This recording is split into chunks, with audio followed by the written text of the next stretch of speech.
ছাত্র জনতার নজিরবিহীন অভ্যুত্থানের মুখে ভারতে পালিয়ে যাওয়া সাবেক প্রধানমন্ত্রী শেখ হাসিনাকে ফেরত চেয়ে ঢাকায় পাঠানো কূটনীতিক চিঠি পাওয়ার তথ্য নিশ্চিত করেছে নয়াদিল্লি। সোমবার 23 ডিসেম্বর দেশটির পররাষ্ট্র মন্ত্রণালয়ের মুখপাত্র রণবীর জয়সওয়াল এই তথ্য নিশ্চিত করেছেন। তবে এ বিষয়ে তাৎক্ষণিক কোনো মন্তব্য করেনি ভারতীয় কর্তৃপক্ষ।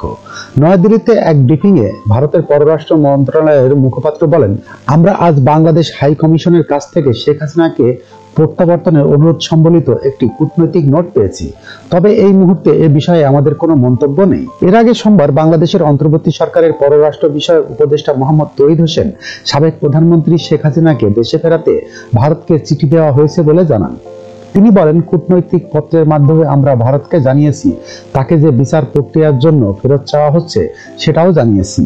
একই দিনে স্বরাষ্ট্র উপদেষ্টা লেফটেন্যান্ট জেনারেল অবসর জাহাঙ্গীর আলম চৌধুরী জানান, শেখ হাসিনাকে ফেরাতে পররাষ্ট্র মন্ত্রণালয়কে চিঠি পাঠানো হয়েছে। কোন উপায়ে শেখ হাসিনাকে ফেরত পাঠানো হবে জানতে চাইলে তিনি বলেন, আমাদের সঙ্গে ভারতের বন্দি বিনিময় চুক্তি আছে, ওই চুক্তি অনুযায়ী হবে।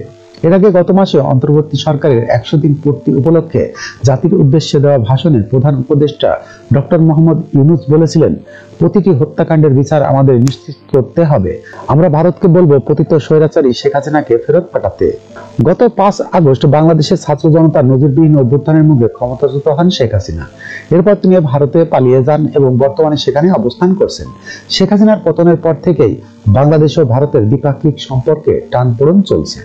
এরই মধ্যে গত জুলাই ও আগস্টে সংঘটিত গণহত্যার অভিযোগে শেখ হাসিনার বিরুদ্ধে গ্রেপ্তারি পরোয়ানা জারি করেছে আন্তর্জাতিক অপরাধ ট্রাইব্যুনাল। এরপরও শেখ হাসিনা ভারত থেকে রাজনৈতিক কর্মকাণ্ড চালিয়ে যাচ্ছে। ভারতে অবস্থানরত অবস্থায় শেখ হাসিনার সক্রিয়তা অসন্তোষ বাংলাদেশের কর্তৃপক্ষ। যখনকার খবর তখনই দেখতে চোখ রাখুন সুন 24 টিভিতে। চ্যানেলটি সাবস্ক্রাইব করুন।